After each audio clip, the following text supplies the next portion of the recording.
When we talk about concepts like the law of attraction, it's confusing. A lot of people have different strategies for it. Let me tell you some of these strategies that I've heard, and some of them can work for you, some cannot. Different things. There's some tough guy strategies, and I know these things because I listen to lots of things. I listen to lots of books from Audible mostly. I read lots of books. I watch a lot of lectures, and I have many, many mentors, and some of the best ones. So my job here is to comprehend and compress all the information for you guys so you don't have to go through thousands of hours of lectures, but instead understand what are the best techniques and what works for me and what is the tough guy technique that I'm going to discuss today. Now, some tough guy techniques are some things like you have to go out of your comfort zone, which I absolutely agree. Most things which are attainable are in the comfort zone, and those things usually don't lead us anywhere. So the most successful people will always tell you step out of your comfort zone and try something daring.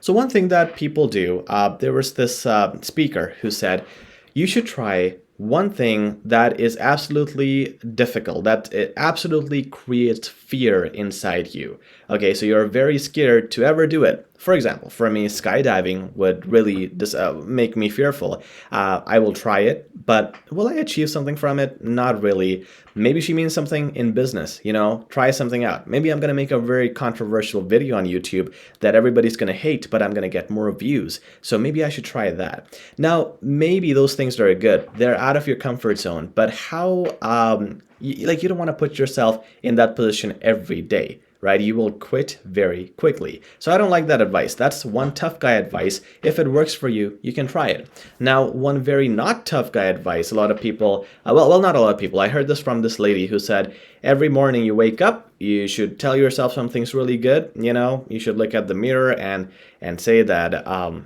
it feels a little cringy. Maybe you should look at the mirror and say, I love you, or you're wonderful, you're awesome. It works for her. It works for her really well. It keeps her in a good mood. It wouldn't work for me, I would feel kind of cringe when I do that. So that is a soft strategy. So they're really tough and soft strategies. One soft strategy that I don't like absolutely is something that a lot of gurus are teaching. When they preach law of attraction, they say believe and think that you already have it, which is good. But then they say don't do anything. Just stay here, sit down, or lie down and sleep, and things will come to you. There is a great deal of truth to that, but it's not all of it.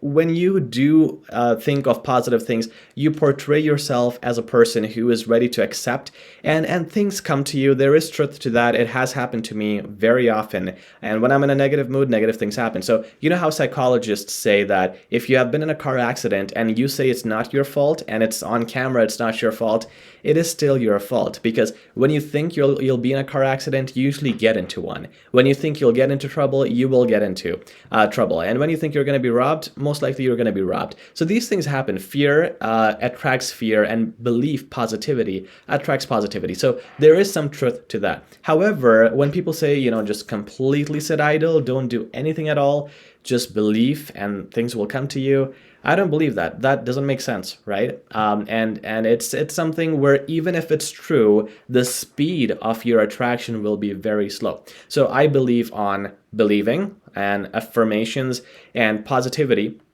but also action. Action is something you really need to do. I listened to Master Sri. I forgot his full name.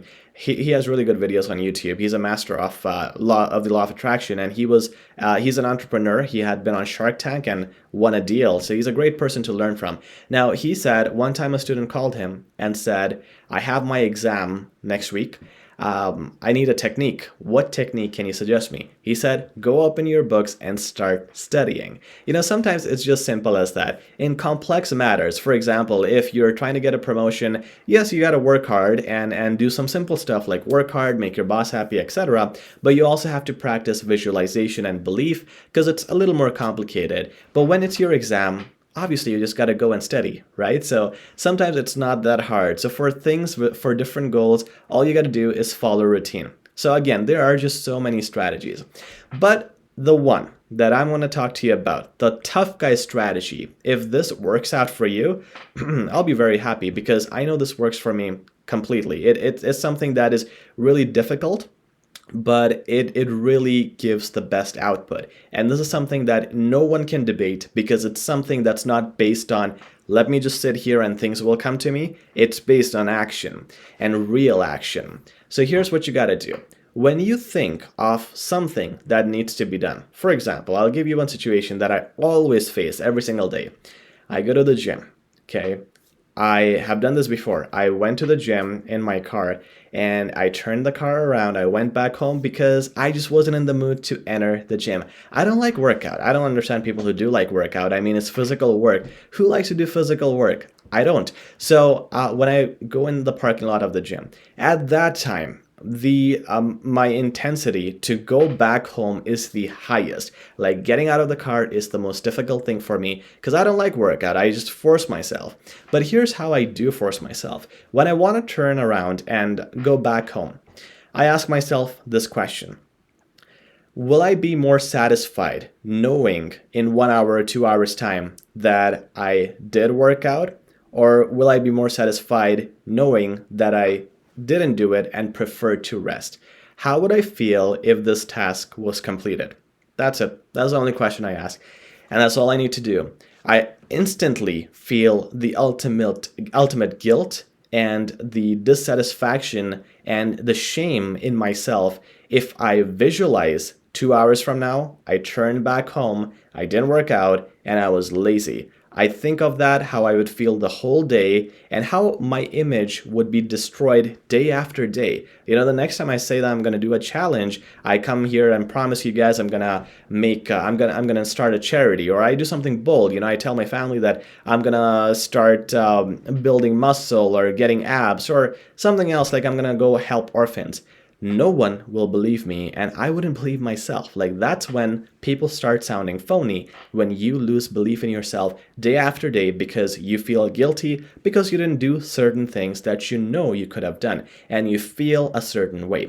So when I ask myself that question, sitting in that car, how would I feel 2 hours later, good or bad? I instantly get out of the car and start working out because I know 2 hours later, after workout, I would feel amazing, especially knowing I could have avoided it. I could have done other options. I thought about it, yet I forced myself to go out and do what needs to be done.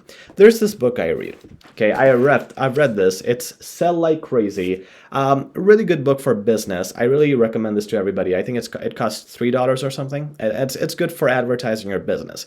But this guy, Sabri Subi, what he told me there, what he taught us is, he used an offensive word, I'm not going to use it, but he said that little bee, that little thing that comes to your mind whenever you think of relaxing or being lazy, you know you have options. You know, you can relax, you can put off things, but that little, I don't want to say that word, that little bee should be avoided. You should never let her take over what you really need to do.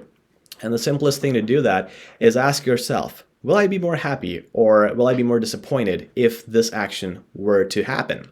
For example, I didn't want to make this YouTube video, for example. This is hard, right? I have to come in front of this mic, I have to speak for a few minutes, and I have to divert my attention from other activities and so on. This is hard as well for me. But I know how will I feel if I don't make this video? My consistency will go down on YouTube, my audience will not be happy, versus me making this video, providing value, and people, most of you always like my videos, which I really appreciate, and I really appreciate all the compliments. But that's what I visualize. I see that there is going to be great feedback and people will be happy with my content, and that's why I sit down here and I start making this video. This is something I have been doing always in all areas of my life, and I've started this, I would say, more like 1.5 years ago. It's not that old, but since I've started this, my productivity levels have just gone through the roof. So if you think you're tough and you want to try this technique, it will really prove to you if you are a tough person or not. I want to say tough guy, but this is also for all the tough ladies out there. If you think you really have that strength to test yourself, ask yourself those questions. You know, when you want to wake up at 10 a.m., but you know you should be waking up at 8 a.m. If your eyes are a little open at 7 a.m., think how you will feel if you wake up at 8 a.m. versus at 10 a.m. Ask yourself these questions. You will see you will push yourself. And if you don't push yourself, it's okay. It just shows you're not a tough person. But at the same time, you will lose a lot of things in life, and a lot of things that need to be done wouldn't be done because you don't see the impact before it happens. If you feel the guilt and the pity you would have for yourself if you don't do it, you will want to avoid that regret, and guess what? You will go ahead and do what needs to be done. So guys, this is my video today on the tough guy technique that I use personally, and it makes the law of attraction work beautifully because what it is belief and faith in results, but at the same time, you make yourself accountable by making and taking the right actions to get to those results. Thank you very much, guys. If you find value in this video, please subscribe, like, and share. Tell your friends what we're doing here, and I'll talk to you guys very soon. Take care.